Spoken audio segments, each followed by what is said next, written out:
Salut à tous. Aujourd'hui, nous allons vous faire une brève présentation d'une activité de gestion des achats que nous essayons de transmettre par formation à nos aux apprenants. Et ici, c'est juste pour vous montrer les bases qu'un responsable des achats devrait avoir pour être performant lors de sa prise de service ou bien pour optimiser déjà ce qu'il fait au quotidien. Et voilà, ce système est réparti en quelques rubriques que nous allons parcourir tout de suite.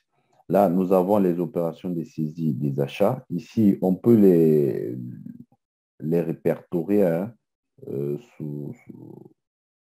de façon périodique. Là, on a janvier, on peut connaître tout ce qui s'est passé, les opérations qu'il y a eu en janvier. Février, on peut faire pareil. Mars, avril, on peut faire pareil. Comme ça, il y a une sorte de traçabilité sur nos activités. Alors, si je prends par exemple la journée du 1er janvier 2020, là, je peux regarder toutes les opérations qu'il y a eu ce jour. Par exemple, nous avons ici un magasin de pièces de rechange. Nous avons les différentes pièces et voilà les rubriques. Nous avons le traitement des commandes. Nous avons les factures fournisseurs, les provenances, les délais de livraison, les réceptions, les lieux d'affectation et les indicateurs pour apprécier un peu la performance de ce que nous avions fait durant cette journée. Et enfin, pour avoir une sorte de mini récapitulatif, hein. Ensuite, nous allons passer à la rubrique la classification des KPI des achats. Voilà, on peut avoir ici la synthèse des fournisseurs.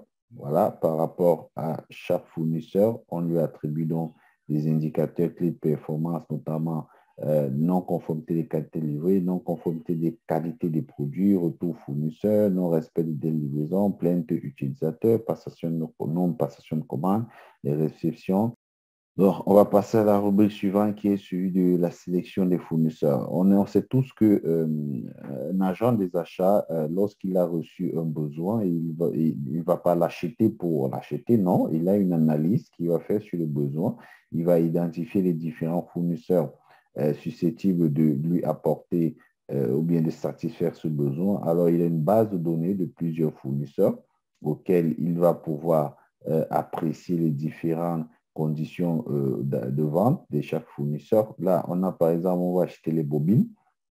En Chine, on a identifié trois fournisseurs, fournisseur Banca, Anshan et le fournisseur Wuxi Shenda. Alors, chaque fournisseur offre donc des conditions d'achat en termes de prix unitaire, remise, garantie, incoterm, délai de livraison, conditionnement. C'est pareil pour tous les autres. Et chaque fournisseur, il ne donne pas les mêmes conditions. Là, le prix unitaire de Banca, c'est 100.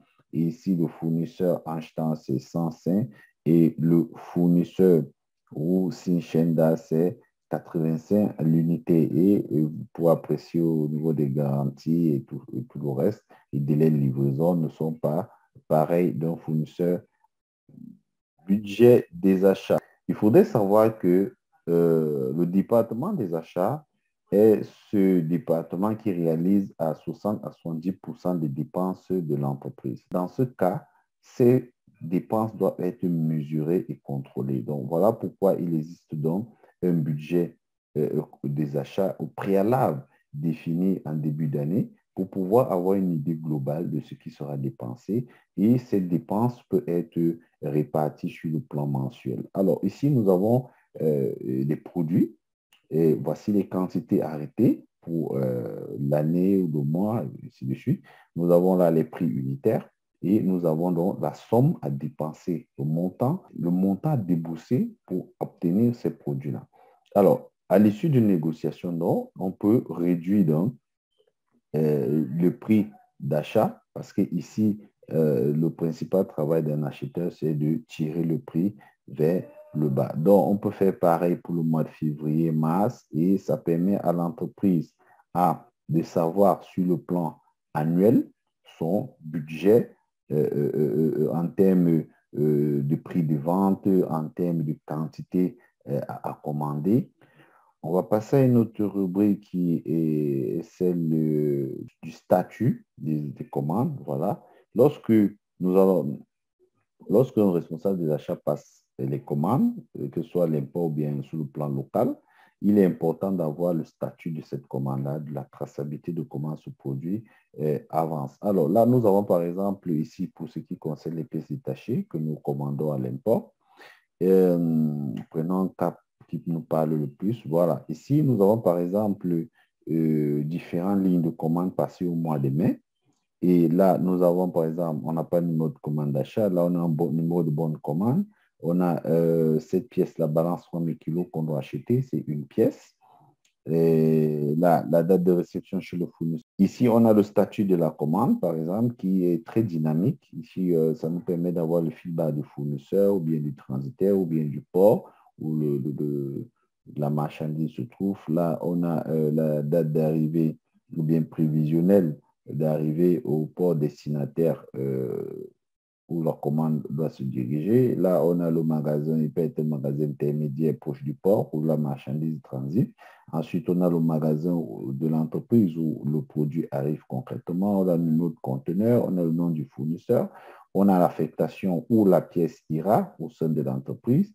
Et on peut faire notre décompte ici de commandes passées. Et là, pour le mois de mai, vous avez vu les différentes commandes passées. Et enfin, on peut dire au récapitulateur qu'au mois de mai, on a passé 3 commandes, on a reçu une commande et il nous manque 2 commandes. Dans ce cas, on peut donc faire la relance chez les différents fournisseurs qui ne nous ont pas livré à temps pour essayer de revoir une nouvelle date de livraison. Donc, voilà un peu en quelques mots ce que nous pouvons dire sur ce système de gestion des achats.